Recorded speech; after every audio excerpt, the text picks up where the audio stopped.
Good morning to all of you student. केम छो बाळको बधा मजामां ने?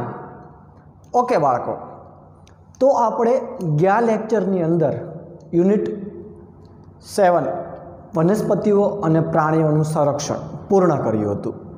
एटले के गया लेक्चरनी अंदर आपणे एक यूनिट पूर्ण कर्युं हतुं। आजे आपणे आजना लेक्चरमां नवुं यूनिट शरू करवा जई रह्या छीए। तो आपणुं नवुं यूनिट छे यूनिट 5 कोळसो अने पेट्रोलियम। કેટલામું? યુનિટ 5 કોલસો અને પેટ્રોલિયમ। યુનિટનું નામ છે કોલસો અને પેટ્રોલિયમ।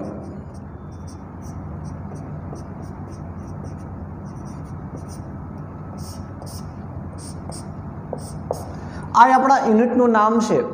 પાંચમું યુનિટ છે કોલસો અને पेट्रोलियम। तो आ प्रकरणनी अंदर आपणे केवा केवा टॉपिकोनी वात करवानी छे एने एक बार हाईलाइट करी लईए। तो आ प्रकरणनी अंदर आपणे शुरुआतमां जोवानुं छे प्रस्तावना।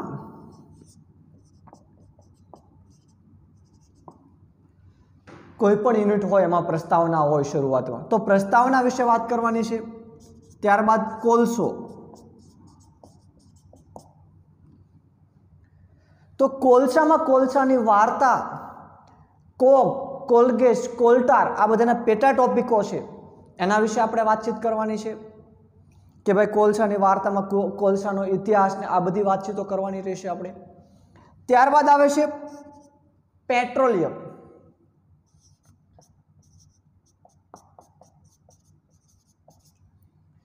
कोलसो अने पेट्रोलियम मित्रों अलग छे, बंने बळतण ज छे, अश्मीभूत बळतण, परंतु कोलसो अने पेट्रोलियम अलग अलग बळतण छे। तो पेट्रोलियम ना अंदर आपणे एना इतिहास अने केवी रीतना पेट्रोलियम बने ए वात करवानी छे। त्यारबाद पेट्रोलियमनुं शुद्धिकरण के पेट्रोलियम छे एक थी वधारे पदार्थोनुं मिश्रण छे। क्लियर? ए बधी वातचीतो क्या क्या पदार्थो रहेला छे एनी अंदर अने घटकोनो केवी केवी जग्याए आपणे व्यवहारमां उपयोग करीए छीए एनी बात। त्यारबाद आवशे कुदरती वायु, कुदरती गैस के वायु। तो कुदरती गैस ए पण अश्मीभूत बळतण छे, एना विषे वात करवानी छे आपणे। त्यारबाद टॉपिक आवे छे केटलाक कुदरती संसाधनो मर्यादित अवस्थामां अथवा तो मर्यादित जથ્થામાં रहेला छे तेनी वात। पछीनो टॉपिक छे केटलाक कुदरती संसाधनो मर्यादित छे। तो आ यूनिटनी अंदर कोलसो अने पेट्रोलियम आपणुं પાંચમું यूनिट छे। आ यूनिटनी अंदर आपणे मुख्यत्वे आटला मुद्दाओ विषे वातचीत करवानी छे कि भाई प्रस्तावना, कोलसो, पेट्रोलियम, कुदरती गैस अने केटलाक कुदरती संसाधनो मर्यादित अवस्थामां रहेला छे अथवा तो मर्यादित जથ્થામાં रहेला छे तेनी वात।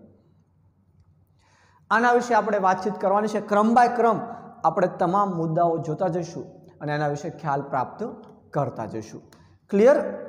तो हवे आपणे यूनिटने शरू करीए।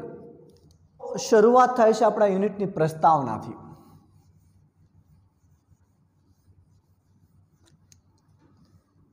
क्यांथी शुरुआत थाय छे? प्रस्तावनाथी।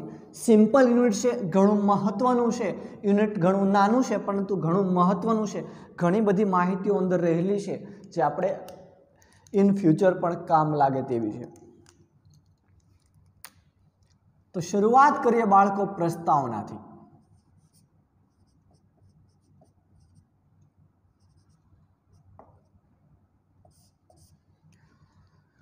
तो आ यूनिटनी अंदर प्रकरणनी अंदर आपणे कुदरती संसाधनो विषे वात करवानी छे। कुदरती संसाधनो ए पण केवा? अप्राप्य कुदरती संसाधनो विषे वात करवानी छे। वात समजाणी? केवा? अप्राप्य कुदरती संसाधनो विषे। कुदरतमां आपने खबर छे कुदरती संसाधनो कोने कहेवाय? कुदरती संसाधनो कोने कहेवामां आवे छे के कुदरती संसाधनों। હવે આ કુદરતી જે સંસાધનો છે કે જે કુદરત થકી આપણને મળ્યું છે, કુદરતની ભેટ આપણને મળી છે અથવા તો જેનું નિર્માણ કુદરતે કર્યું છે, એવા તમામ સંસાધનોને કુદરતી સંસાધનો તરીકે ઓળખવામાં આવે છે. ઓકે, હવે આ કુદરતી સંસાધનો છે એમાં પણ બે પ્રકારના સંસાધનો છે. એક પ્રકારના સંસાધનો એવા છે જેનો અખૂટ ઉપયોગ કરવામાં આવે તો પણ એ ખાલી થાય એમ નથી, અને એક પ્રકારના સંસાધનો એવા છે જે મર્યાદિત જથ્થામાં રહેલા છે, એનો જો અખૂટ રીતે ઉપયોગ કરવામાં આવે તો ટૂંકા ગાળાની અંદર ખતમ થઈ જાય એમ છે. તો કુદરતી સંસાધનોના જો બે ભાગ પાડવામાં આવે તો પહેલો ભાગ પડે છે કુદરતી અપ્રાપ્ય સંસાધન. કુદરતી અપ્રાપ્ય સંસાધનો, કુદરતી પુનઃ અપ્રાપ્ય, કુદરતી પુનઃ અપ્રાપ્ય સંસાધન. કુદરતી પુનઃ અપ્રાપ્ય સંસાધન અને કુદરતી પુનઃ પ્રાપ્ય સંસાધન. સંસાધનો બે પ્રકારના છે. કુદરતી સંસાધનો, કુદરતી સંસાધન કે ભાઈ કોને કહેવાય કે જે વસ્તુ આપણને કુદરતમાંથી ભેટ મળી છે અથવા તો કુદરત થકી મળી છે, જેમાં માનવીનું કાંઈ મહત્વનો ભાગ નથી અથવા તો માનવી દ્વારા કાંઈ આપણને પ્રાપ્ત નથી થયું, તેવા સંસાધનોને કુદરતી સંસાધનો તરીકે ઓળખવામાં આવે છે. એમાં પણ બે ભાગ, કુદરતી પુનઃપ્રાપ્ય સંસાધન અને કુદરતી પુનઃ અપ્રાપ્ય સંસાધન. ક્લિયર? હવે તમને ખબર છે આપણા રોજિંદા જીવનની અંદર આપણે અસંખ્ય સવારથી લઈ અને સાંજ સુધીમાં અસંખ્ય પદાર્થોનો આપણે ઉપયોગ કરતા હોઈએ છીએ. કરીએ કે નથી કરતા? ખાલી કલ્પના કરો, વિચાર કરો કે ભાઈ સવારથી લઈ અને સાંજ સુધીમાં આપણે કેટલા પ્રકારના પદાર્થોનો ઉપયોગ કર્યો. તો સવારથી લઈ અને સાંજ સુધીમાં જો એનો હિસાબ કરવામાં આવે તો એ પદાર્થોની સંખ્યા ઘણી બધી વધારે હોય. તમે જાગો સવારે ત્યાંથી લઈ અને સાંજ સુધી સૂવો ત્યાં સુધીનો જે પદાર્થોનો ઉપયોગ કર્યો છે એ પદાર્થોની જો યાદી બનાવવામાં આવે તો યાદી ઘણી મોટી બને. હવે આ યાદીમાં બે પ્રકારના પદાર્થો હોય, માનવ નિર્મિત પદાર્થો અને કેવા કુદરતી નિર્મિત પદાર્થ અથવા તો કુદરતી સંસાધનો અથવા તો કુદરત નિર્મિત પદાર્થ.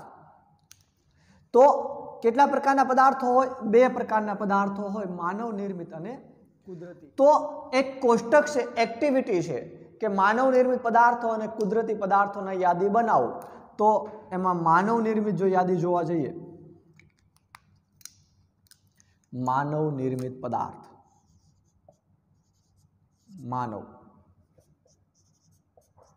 નિર્મિત પદાર્થ. તો માનવ નિર્મિત પદાર્થની યાદી બનાવવામાં આવે તો એમાં આવે પ્લાસ્ટિક. યસ યા નો? પ્લાસ્ટિક માનવ નિર્મિત છે, એ કુદરત થકી નથી મળતું. તો પ્લાસ્ટિકમાં તમે સવારથી સાંજ લઈને ખુરશી છે, સ્વિચ છે, ઘણી બધી વસ્તુનો ઉપયોગ કરતા હો છો પ્લાસ્ટિકની અંદર. ક્લિયર? ત્યારબાદ એસી જેવી વસ્તુ લઈ લો, એ પણ માનવ નિર્મિત છે. ત્યારબાદ કાર, સાયકલ. તો આ બધા પદાર્થો છે માનવ નિર્મિત પદાર્થો છે. આ બધા પદાર્થોને કુદરતી સંસાધનો ગણી શકાય નહીં. ગણી શકાય? ના ગણી શકાય. તો આ બધા પદાર્થો છે માનવ નિર્મિત પદાર્થો છે. આ બધાનો તમે સવારથી સાંજ સુધીમાં ઘણી વખત ઉપયોગ કરતા હો છો. બીજી ઘણી બધી વસ્તુઓ આવે છે. તો આ માનવ નિર્મિત પદાર્થો થયા. હવે કુદરતી એટલે ભાઈ કુદરતી સંસાધનો, ભાઈ કુદરતી નિર્મિત પદાર્થો. કુદરતી પદાર્થો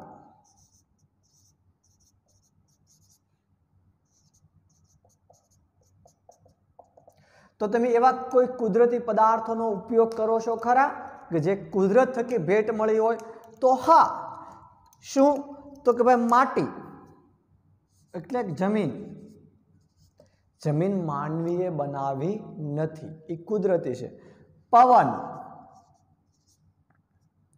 પાણી, હવા, આ બધું કુદરત નિર્મિત છે. આમાં કે માનવીનો ભાગ નથી.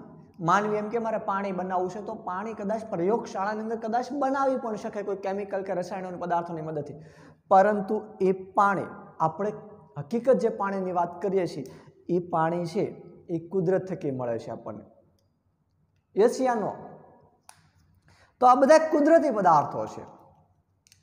પછી એમાં અશ્મિભૂત બળતણો આવી જાય, કોલસો, પેટ્રોલિયમ, એ બધું. તો આ બધા કુદરતી પદાર્થો છે.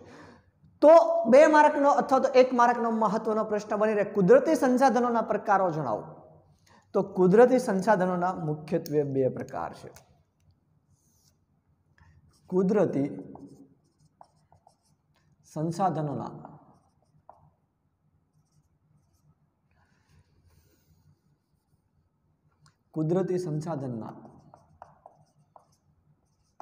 બે પ્રકાર.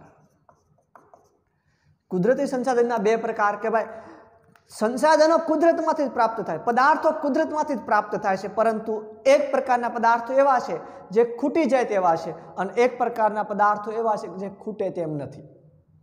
તો કુદરતી સંસાધનોના 2 પ્રકારો.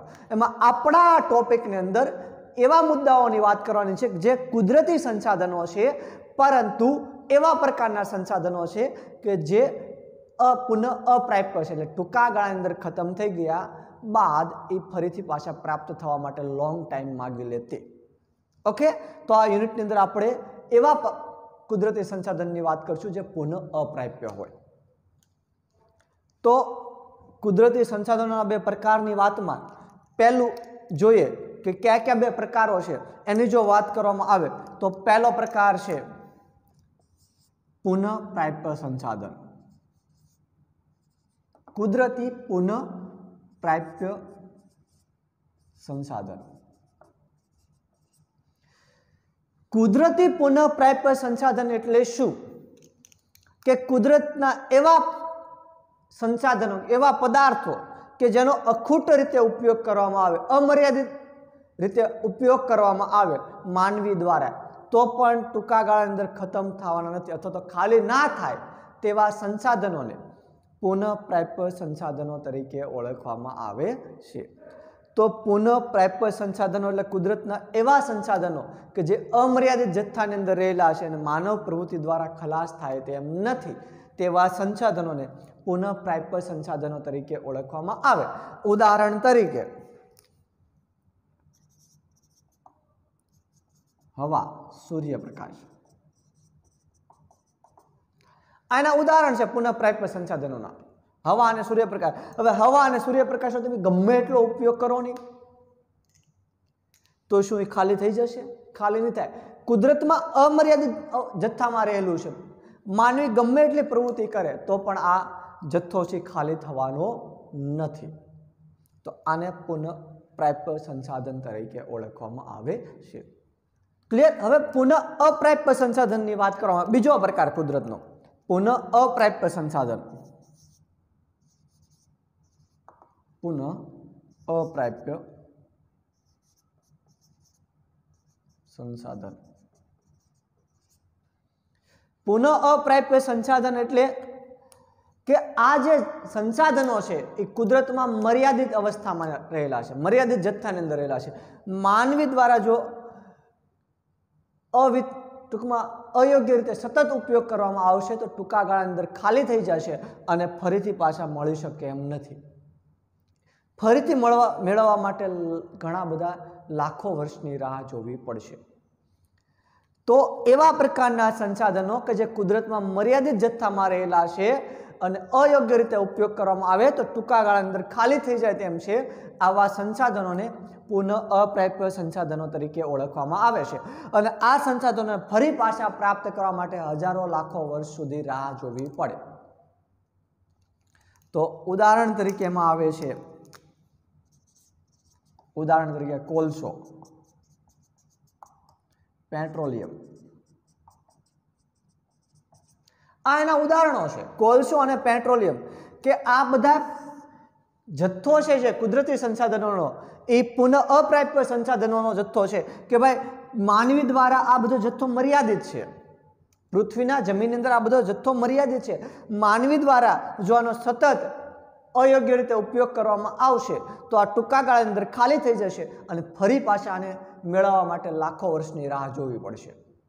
એવું નથી કે આજે કોલસો ખાલી થઈ ગયો છે જમીનમાંથી, સંપૂર્ણ જમીનમાંથી, હવે 10 દિવસની અંદર ફરી પાછા નવા કોલસાનું સર્જન થાય જમીનમાંથી. એ પોસિબલ નથી. આ કોલસો અને પેટ્રોલિયમ બનતા હજારો લાખો વર્ષની રાહ જોવી પડે છે. અને એવું કહેવાય છે જો કે આના સ્થિતિનું નિર્માણ રહ્યું તો કદાચ 50-60 વર્ષની અંદર આ તમામ જે પુનઃ અપ્રાપ્ય કોલસો પેટ્રોલિયમનો જે જથ્થો છે એ કદાચ ખતમ પણ થઈ જાય. તો ક્યારે કલ્પના કરી છે કોલસો અને પેટ્રોલિયમ ખતમ થઈ જાય, પૂર્ણ થઈ જાય, પૂર્ણ, તો શું સ્થિતિનું નિર્માણ થાય? જે તમે અત્યારે ફાસ્ટ યુગની અંદર જીવી રહ્યા છો એ બધો જ તમારો ફાસ્ટ યુગનો ધ એન્ડ થઈ જાય. જોકે એના વિકલ્પો પણ વિચારી લેવામાં આવ્યા છે, પરંતુ વિકલ્પો છે એટલા બધા કાર્યરત નથી હાલના સમયે. ઇન ફ્યુચરની ખબર નથી. તો બાળકો, આ વાત થઈ કુદરતી સંસાધનોના બે પ્રકાર, પુનઃપ્રાપ્ય અને પુનઃ અપ્રાપ્ય. મહત્વનો 2 માર્કનો પ્રશ્ન બની રહે. આ જે સંસાધનો છે 2 માર્કનો મહત્વનો પ્રશ્ન બની રહે. પુનઃપ્રાપ્ય સંસાધન અને પુનઃ અપ્રાપ્ય સંસાધન આપો, સંસાધનો વિશે સમજાવો, અથવા તો તફાવતના મુદ્દા સ્વરૂપે પણ આવી શકે. તફાવતમાં 3 માર્કમાં મહત્વનો પ્રશ્ન બની રહે. 3 મુદ્દા આપવાના થાય. ક્યાં ક્યાં? તો ભાઈ પુનઃપ્રાપ્યમાં આ સંસાધનો અખૂટ છે, ખાલી થઈ જાય એમ નથી. બીજો મુદ્દો, માનવ પ્રવૃત્તિ દ્વારા ખલાસ થાય એમ નથી. એના ઉદાહરણ હવા, સૂર્યપ્રકાશ. પુનઃ અપ્રાપ્ય કે જે સંસાધનો ટૂંકા ગાળાની અંદર ખતમ થઈ જવાના છે અને ફરી પાછા પ્રાપ્ત થવામાં લાખો વર્ષની રાહ જોવી પડશે તેવા સંસાધનોને પુનઃ અપ્રાપ્ય સંસાધન કહેવાય. માનવ પ્રવૃત્તિ દ્વારા ખલાસ થઈ જાય તેમ છે. અને ઉદાહરણ તરીકે કોલસો અને પેટ્રોલ. તો તફાવત સ્વરૂપે અથવા તો પ્રશ્ન સ્વરૂપે અથવા તો પુનઃપ્રાપ્ય સંસાધનો કોને કહેવાય, વ્યાખ્યા આપી ઉદાહરણ આપો. એ રીતના પણ આવી શકે. પુનઃ અપ્રાપ્ય સંસાધન કોને કહેવાય, વ્યાખ્યા આપી અને ઉદાહરણો આપો. એમ અલગ અલગ રીતના પ્રશ્ન છે તમારી સામે રજૂ થાય, પરંતુ એનો આન્સર છે સરખો જ આવે. ક્લિયર? કેટલા માર્કમાં પૂછાયેલો છે પ્રશ્ન એ રીતના તમારે આન્સર લખવાના થાય. ઓકે, તો આ વાતથી બાળકો સંસાધનોની 2 પ્રકારની પુનઃપ્રાપ્ય અને પુનઃ અપ્રાપ્ય. આ યુનિટની અંદર કોલસો, પેટ્રોલિયમ અને કુદરતી વાયુ વિશે વાત કરવાની છે. હવે આનું નિર્માણ કેવી રીતના થાય એની જો વાત કરવામાં આવે તો એ ઘણી પ્રોસેસ લાંબા ગાળાની છે. શોર્ટ ટાઈમની અંદર આ બધી વસ્તુનું નિર્માણ થતું નથી. એવું નથી કે રોટલીનો લોટ બાંધી દો અને ટૂંક સમયની અંદર રોટલીઓ તૈયાર થઈ જાય, એવું કાંઈ થતું નથી. લોંગ ટાઈમ માગી લે છે આ બધી વસ્તુના નિર્માણમાં.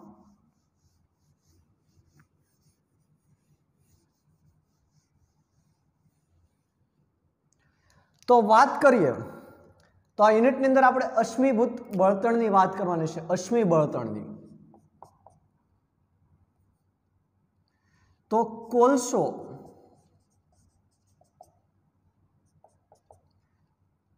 પેટ્રોલિયમ,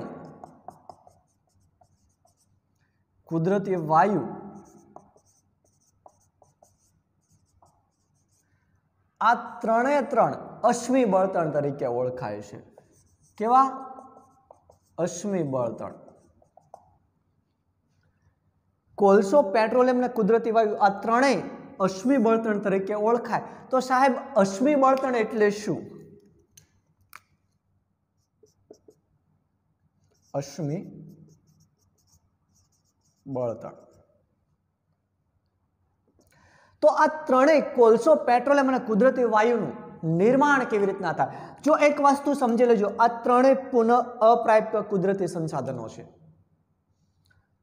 આમાં તમને લાગે કે કોઈનો આમાંથી એક પણ પદાર્થનો મન ફાવ્યો ઉપયોગ કરીએ તો ટૂંકા ગાળામાં પ્રાપ્ત થાય? ન થાય. લાખો હજારો વર્ષની રાહ જોવી પડે. તો આ 3 અશ્મિ બળતણો છે. ભાઈ અશ્મિ બળતણ એટલે શું? તો સજીવોના મૃતદેહોના અવશેષોને, સજીવોના આ બળતણોનું નિર્માણ કઈ રીતના થાય હું એની વાત કરું છું. કે આ બળતણો જમીનની અંદર કેવી રીતના તૈયાર થાય નીચે પૃથ્વીની જમીનમાં. તો સજીવોના મૃતદેહોના અવશેષ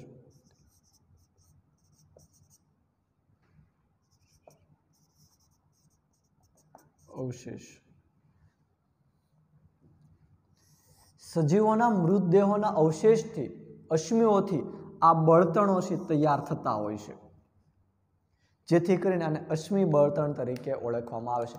અશ્મિ બળતણ એટલે હું સજીવોના મૃતદેહોના અશ્મિના લીધે તૈયાર થતા બળતણને અશ્મિ બળતણ તરીકે ઓળખવામાં આવે છે. ક્લિયર? ફરી વખત અશ્મિ બળતણ શું કામ કહેવામાં આવે કે સજીવો છે એના મૃતદેહ એના અવશેષોમાંથી આ બળતણો તૈયાર થાય છે, એટલા માટે અવશેષ કે અશ્મિઓ આને શું કહેવાય છે? અશ્મિભૂત બળતણ અથવા તો અશ્મિ બળતણ તરીકે ઓળખવામાં આવે છે. ક્લિયર? હવે અશ્મિભૂત બળતણ કેવી રીતના બને? આ કોલસો, પેટ્રોલિયમ, કુદરતી વાયુ કેવી રીતના બને? તો લાખો વર્ષો પહેલા પૃથ્વીની સપાટી પર જે સજીવો વસવાટ કરતા હોય, કોઈ કારણોસર એનું મૃત્યુ થાય, પછી વનસ્પતિ હોય કે પ્રાણી હોય સજીવમાં, એ જમીનની સપાટી પર વસવાટ કરતા હોય અને કોઈ કારણોસર પ્રાણીઓ મૃત્યુ પામે અથવા તો વૃક્ષો દટાય, કોઈ એવી ઘટનાઓ ઘટે એના કારણે દટાય, ધીરે ધીરે એના પર માટીના થર જામતા જાય અને એક સમય એવો આવે કે ઘણા પૃથ્વીના નીચેના ભાગમાં જતા રહે, પેટાળમાં. એ સમયે પૃથ્વીના પેટાળમાં પુષ્કળ પ્રમાણમાં ગરમીઓ રહેલી હોય, એના કારણે ગરમી અને દબાણ વધારે ઉત્પન્ન થાય અને જૈવ રાસાયણિક પ્રક્રિયાના અંતે આ સજીવોના મૃતદેહોના અશ્મિમાંથી આવા અશ્મિભૂત બળતણનું નિર્માણ થતું હોય છે. સિમ્પલ વસ્તુ છે. અશ્મિભૂત બળતણનું નિર્માણ કેવી રીતના થાય છે? કે એ સજીવોના મૃતદેહોમાંથી થાય છે. કે સજીવોના મૃતદેહો છે એ કોઈ કારણોસર દટાય છે જમીનની અંદર અને ધીરે ધીરે માટીના થર જામતા જાય અને એક સમય એવો આવે કે પૃથ્વીના નીચેના પેટાળમાં પુષ્કળ પ્રમાણમાં ગરમી રહેલી છે, તમને ખબર છે, દબાણ ઉત્પન્ન થાય અને જૈવ રાસાયણિક પ્રક્રિયાના અંતે આ અવશેષો છે અશ્મિભૂત બળતણમાં રૂપાંતરણ થતા હોય છે. એના માટે હજારો લાખો વર્ષની પ્રોસેસમાંથી પસાર થવું પડતું હોય છે. તો આવી રીતના અશ્મિભૂત બળતણો છે તૈયાર થતા હોય છે. ક્લિયર? હવે બાળકો આપણો ટોપિક શરૂ થાય છે. પહેલો ટોપિક છે કોલસો. શું છે? કોલસો.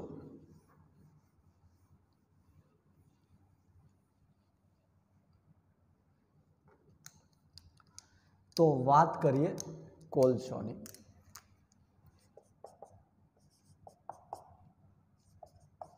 કોલસો તો કોલસો છે અશ્મિ બળતણ છે.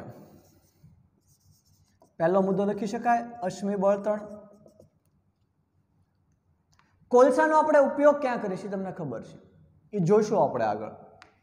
તો કોલસો છે અશ્મિભૂત બળતણ છે, પુનઃ અપ્રાપ્ય બળતણ છે કે ટૂંકા ગાળા અંદર પ્રાપ્ત થઈ શકે એમ નથી, કુદરતી સંસાધન છે. એનો ઉપયોગ સાવચેતીપૂર્વક મીન્સ કે સંભાળીને કરવો જોઈએ. કોલસો લગભગ બધાએ જોયો હશે. જોયો કે નથી જોયો? કોલસો જોયો હોય તો કોલસો કેવા રંગનો હોય છે? કાળા રંગનો સખત પદાર્થ હોય છે. કોલસો કાળા રંગનો સખત પદાર્થ, થોડો કઠણ.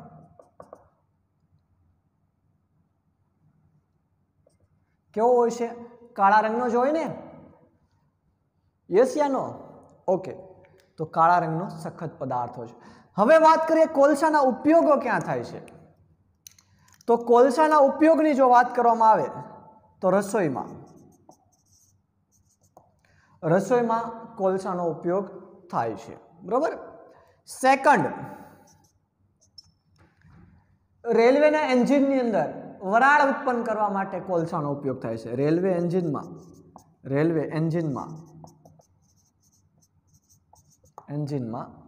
વરાળ ઉત્પન્ન કરવા.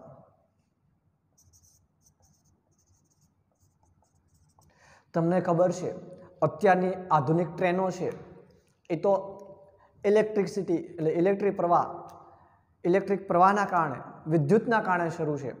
મીન્સ કે વિદ્યુત ઉપર હાલે છે અથવા તો પેટ્રોલ ડીઝલનો ઉપયોગ થતો હશે.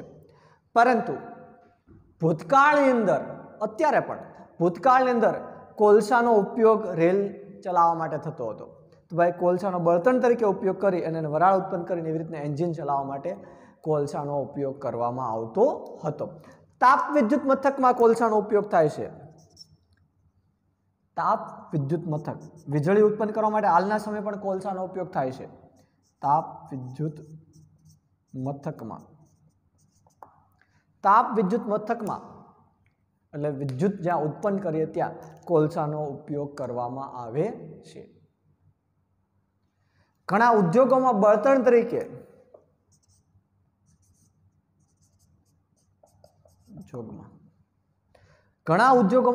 તરીકે કોલસાનો ઉપયોગ થાય છે. તો 2 માર્કનો મહત્વનો પ્રશ્ન બની રહે બાળકો અહીંયા કે કોલસાના ઉપયોગો જણાવો. તો કોલસાનો ઉપયોગ રસોઈ બનાવવા માટે થાય છે. રેલવેના એન્જિનમાં રેલવેનું એન્જિન ચલાવવા માટે રેલવેની અંદર વરાળ ઉત્પન્ન કરવા કે જેથી કરીને એન્જિન ચાલે એટલા માટે વરાળ ઉત્પન્ન કરવા માટે થાય છે. તાપ વિદ્યુત મથકમાં વિદ્યુત ઉત્પન્ન કરવા માટે થાય છે અને ઘણા ઉદ્યોગોમાં કોલસાનો ઉપયોગ બળતણ તરીકે પણ થાય છે. ક્લિયર? તો આ 2 માર્કનો મહત્વનો પ્રશ્ન બની રહે કોલસાના ઉપયોગોનો. હવે બાળકો વાત કરીએ તો કોલસો કેવા ખડકોમાંથી થોડા ટેક્સ્ટ બુકની બહાર વધારે માહિતી પ્રાપ્ત કરવા માટે તો કોલસાના મુખ્યત્વે કેટલા પ્રકારો છે? કોલસાના મુખ્ય 4 પ્રકાર છે.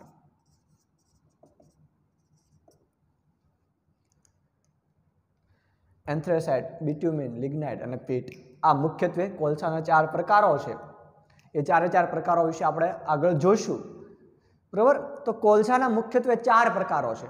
કેવા પ્રકારના ખડકોમાંથી કોલસો પ્રાપ્ત થાય છે? તો પ્રસ્તર ખડકોમાંથી આ કોલસો છે એ પ્રાપ્ત થતો હોય છે. ખડકોના અલગ અલગ વિભાગો હોય છે. એસએસની અંદર તમારે સોશિયલ સાયન્સની અંદર ભણવાનું થાય. તો પ્રસ્તર ખડકોમાંથી કોલસોનું નિર્માણ થતું હોય છે. ક્લિયર? તો પ્રસ્તર ખડકોમાંથી કોલસાનું નિર્માણ થાય છે. હવે આગળ વાત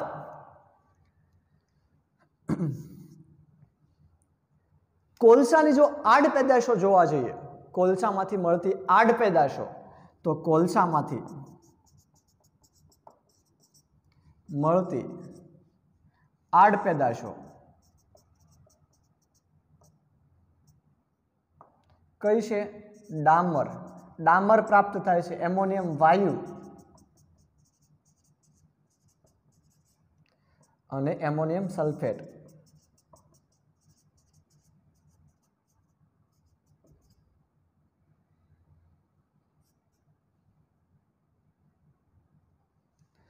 કોલસામાંથી મળતી આડ પેદાશો તો કોલસામાંથી ડામર, એમોનિયમ વાયુ અને એમોનિયમ સલ્ફેટ આવી આડ પેદાશો પણ કોલસામાંથી પ્રાપ્ત થાય છે. ફરી વખત કહું છું, રિપીટ અગેન. આટલી વસ્તુ આ સાઈડનો પાર્ટ છે આપણે ટેક્સ્ટ બુક સાથે સંલગ્ન છે. આપણે ટેક્સ્ટ બુકની અંદર એની થિયરી આપી છે. આ તમામ પાર્ટ તમારી જાણકારી માટે છે, માત્ર ને માત્ર ઇન્ફોર્મેશન માટે. ક્લિયર? વધારે માહિતી પ્રાપ્ત કરવા માટે. હવે આગળ વધીએ. હજી તો એવું કહેવાય છે કે અનુમાનિત કે ભારતની અંદર 2003ની અંદર કેટલા કોલસાનો જથ્થો રહેલો છે તે.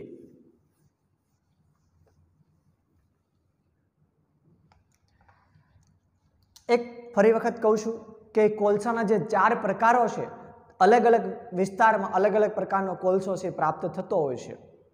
અલગ અલગ વિસ્તારની અંદર અલગ અલગ પ્રકારનો કોલસાનો જે જથ્થો છે પ્રાપ્ત થતો હોય. ફોર એક્ઝામ્પલ, ગુજરાતની અંદર કચ્છ, મહેસાણા, ભાવનગર એમાંથી લિગ્નાઇટ કોલસો પ્રાપ્ત થાય છે. કોલસાનો એક પ્રકાર કયો?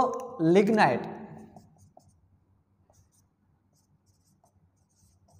આ કોલસાનો એક પ્રકાર છે લિગ્નાઇટ.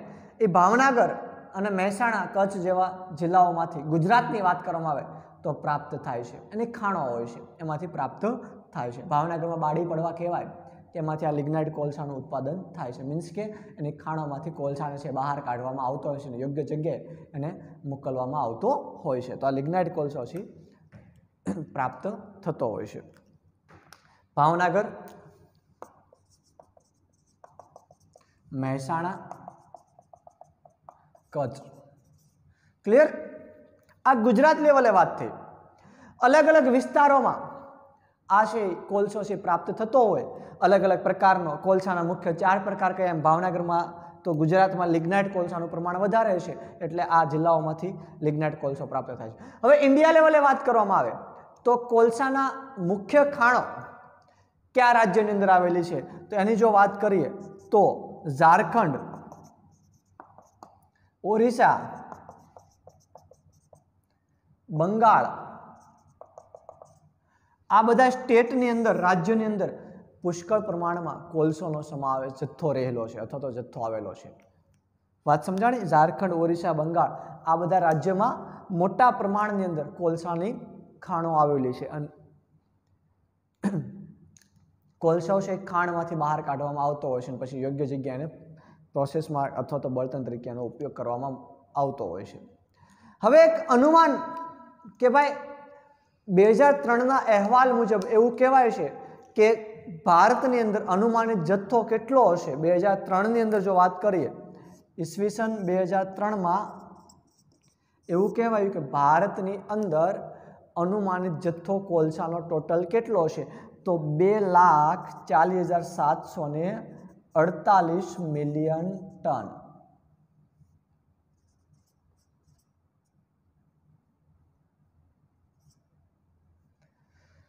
રિપીટ અગેન, આ બધી જ માહિતીઓ તમારા ઇન્ફોર્મેશન માટે છે, નહીં કે ટેક્સ્ટ બુકની અંદર આપેલી.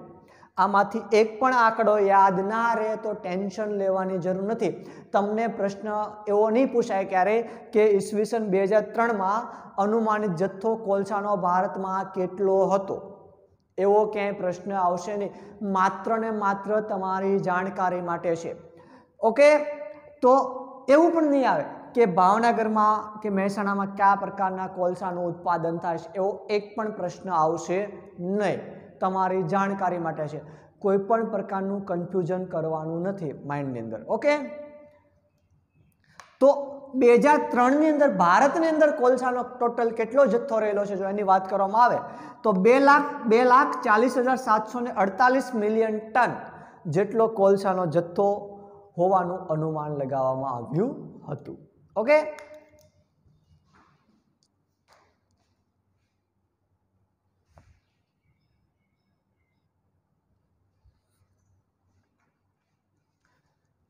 તો બાળકો આગળ વધીએ. હવે એક મુદ્દો આવે છે કોલસાની વાર્તા. કોલસાની વાર્તા મીન્સ કોલસાનું નિર્માણ કેવી રીતે થયું, આવી કોઈ રીતે કોલસાનું નિર્માણ થયું હોય એમ. તો આવે છે કોલસાની વાર્તા. કોલસાની વાર્તા. ક્લિયર? તો આ વાર્તાની અંદર શું છે એ સમજી લો કે આશરે લગભગ 300 મિલિયન વર્ષ પહેલા, કેટલા? 300 મિલિયન વર્ષ, લગભગ 300 મિલિયન વર્ષ પહેલા પૃથ્વીના નીચાણવાળા વિસ્તારમાં, ભેજયુક્ત વિસ્તારમાં ગીચ જંગલો હતા. પૃથ્વીનો જે નીચાણવાળો ભાગ છે, ભેજયુક્ત ભાગ, એમાં એકદમ ગાઢ, ગીચ એટલે ગાઢ જંગલો હતા. હવે કોઈ કુદરતી આફતના કારણે એટલે ફોર એક્ઝામ્પલ પૂર જેવી સ્થિતિનું કંઈ નિર્માણ થયું હશે અને એ સમયે જે આ ગાઢ જંગલો હતા નીચાણવાળા વિસ્તારમાં, આ જંગલો છે એ બધા પૂરમાં, વૃક્ષો છે બધા જમીન નીચે દટાઈ ગયા. શું થયું? વૃક્ષો જમીનમાં દટાયા પૂરના કારણે. વૃક્ષો જમીનમાં દટાયા. ક્લિયર? હવે ધીરે ધીરે એના પર માટીના થર અથવા તો માટીનું દબાણ ધીરે ધીરે વધતું ગયું અને આ જે વૃક્ષો જે જમીનમાં દટાયા હતા એ ધીરે ધીરે નીચે જતા ગયા અને તાપમાન વધવા લાગ્યું નીચેનો પૃથ્વીના પેટાળ, સાથોસાથ ઉપર માટીના થર વધારે આવવાના કારણે દબાણ પણ વધવા લાગ્યું. એટલે શું થયું जैव रासायनिक प्रक्रिया थई शुं जैव रासायनिक प्रक्रिया थई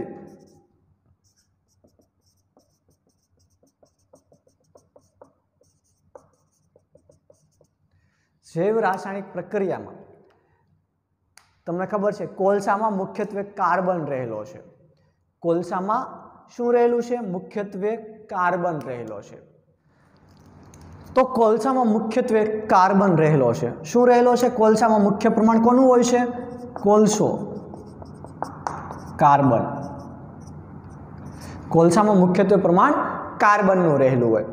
हवे आ जे वनस्पति छे ए जमीन अंदर दटाती गई अने तापमान वधारो अने ऊंचा दबाणना कारणे आ वनस्पति छे कोळसानी अंदर रूपांतरण पामी।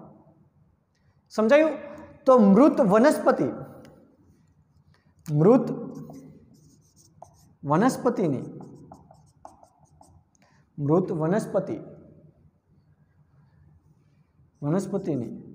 कोळसामां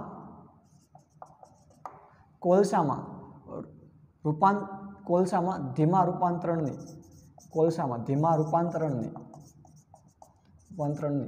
प्रक्रिया कार्बोनाइजेशन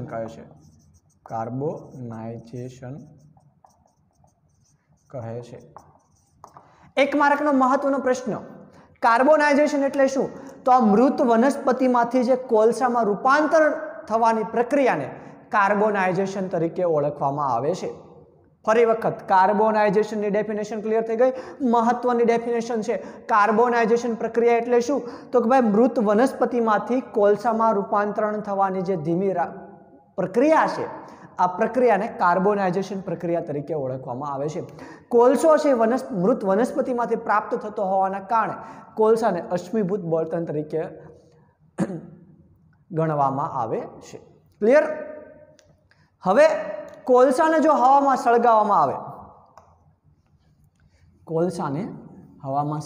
आवे तो तेमांथी कार्बन डायोक्साइड वायु उत्पन्न थाय छे।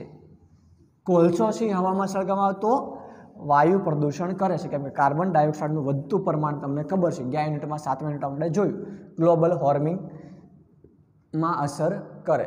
બરાબર? તો કોલસાને હવામાં સળગાવવામાં આવે તો કાર્બન ડાયોક્સાઇડ વાયુ ઉત્પન્ન કરે છે। હવે કોલસાનામાંથી અગત્યના અમુક ઉત્પાદનો પણ મેળવવામાં આવે છે, કોક, કોલટાર અને કોલ ગેસ। કોલસામાંથી ફરી વખત કોલસાને હવામાં સળગાવતા શું ઉત્પન્ન થાય છે? કાર્બન ડાયોક્સાઇડ ઉત્પન્ન થાય, જે હાનિકારક છે। હવે કોલસામાંથી પ્રાપ્ત થતા અગત્યના જો પદાર્થો મેળવવાના થાય એના કોલસામાંથી પણ અગત્યના પદાર્થો મેળવવામાં આવે છે। ક્યાં ક્યાં? કોક, કોલટાર અને કોલ ગેસ આ કોલસામાંથી પ્રાપ્ત થાય છે। કોક, કોલટાર અને કોલ ગેસ। ક્લિયર? તો બાળકો આ વાત થઈ કોલસાના વાર્તાની। આમ આવી રીતના કોલસાનું નિર્માણ થયું એવી અનુમાન લગાવવામાં આવે છે। તો આજના લેક્ચરને અહીં સુધી રાખીએ છીએ। આજે આપણે જે અભ્યાસ કર્યો છે એને એકવાર રિવાઇઝ કરી લઈએ। તો શરૂઆતમાં આપણે પ્રસ્તાવના જોઈ હતી। પ્રસ્તાવનામાં આપણે કુદરતી સંસાધનોની વાત કરી કે ભાઈ કુદરતી સંસાધનો બે પ્રકારના આવશે, પુનઃપ્રાપ્ય અને પુનઃ અપ્રાપ્ય સંસાધનો। જે કુદરતમાં અમર્યાદિત જથ્થામાં રહેલા છે, માનવ પ્રવૃત્તિ દ્વારા ખાલી થાય એમ નથી, તેને પુનઃપ્રાપ્ય સંસાધનો તરીકે ઓળખવામાં આવે છે। ફોર એક્ઝામ્પલ સૂર્યપ્રકાશ અને હવા। પુનઃ અપ્રાપ્ય કુદરતી સંસાધનો કે જે કુદરતમાં મર્યાદિત જથ્થાની અંદર રહેલા છે અને જો એને માનવી દ્વારા અવિરતપણે ઉપયોગ કરવામાં આવશે તો એ ટૂંકા ગાળામાં ખાલી થઈ જશે, ફરી પાછા મેળવવા ઘણા અઘરા બની જશે। એના માટે એને લાંબા ટાઈમની રાહ જોવી પડશે, હજારો વર્ષ, લાખો વર્ષ જેટલો સમય લાગે। ખનિજો, કોલસો, પેટ્રોલિયમ આ બધા પુનઃ અપ્રાપ્ય કુદરતી સંસાધનો છે। આપણું યુનિટ કુદરતી પુનઃ અપ્રાપ્ય સંસાધનો વિશે માહિતી આપતું છે કે ભાઈ કોલસો, પેટ્રોલિયમ અને કુદરતી વાયુ। ત્યારબાદ આપણે વાત કરી હતી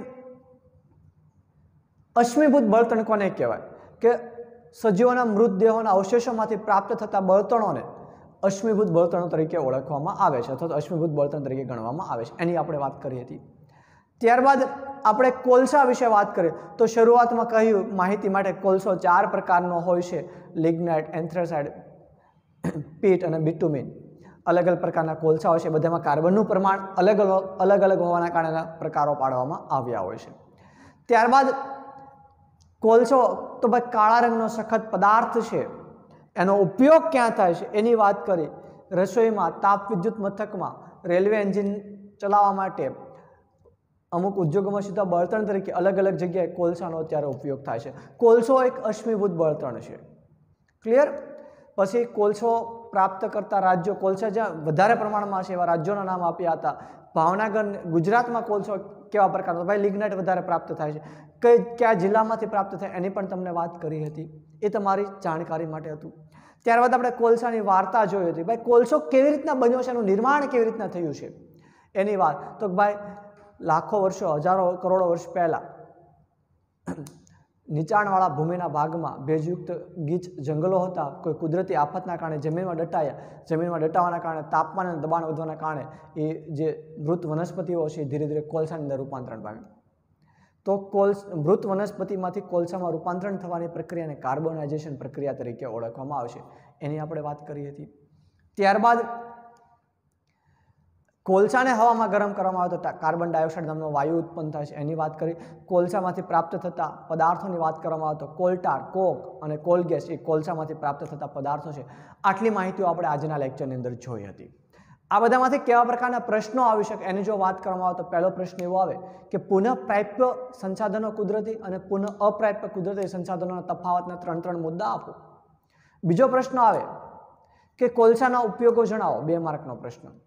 પછીનો પ્રશ્ન આવે અશ્મિભૂત બળતણ એટલે શું, વ્યાખ્યા આપો. પછીનો પ્રશ્ન એવો આવે કાર્બોનાઇઝેશન પ્રક્રિયા એટલે શું, સમજાવો અથવા તો વ્યાખ્યા આપો. પછી પ્રશ્ન એવો આવે કોલસાને હવાની હાજરીમાં સળગાવતા કયો વાયુ ઉત્પન્ન થાય છે. ત્યારબાદ પ્રશ્ન એવો પણ આવે કે કોલસામાંથી કેવા પ્રકારના પદાર્થો મેળવવામાં આવે છે. તો આવા અલગ અલગ પ્રકારના પ્રશ્નો છે આવે, તમારે એના પ્રોપર મેથડથી આન્સર આપવાના થાય. તો બાળકો આપણા લેક્ચર અહીં સુધી રાખીએ છીએ. બાકીના જે ટોપિકો છે આપણે નેક્સ્ટ લેક્ચરમાં શરૂ કરશું. Thank you very much.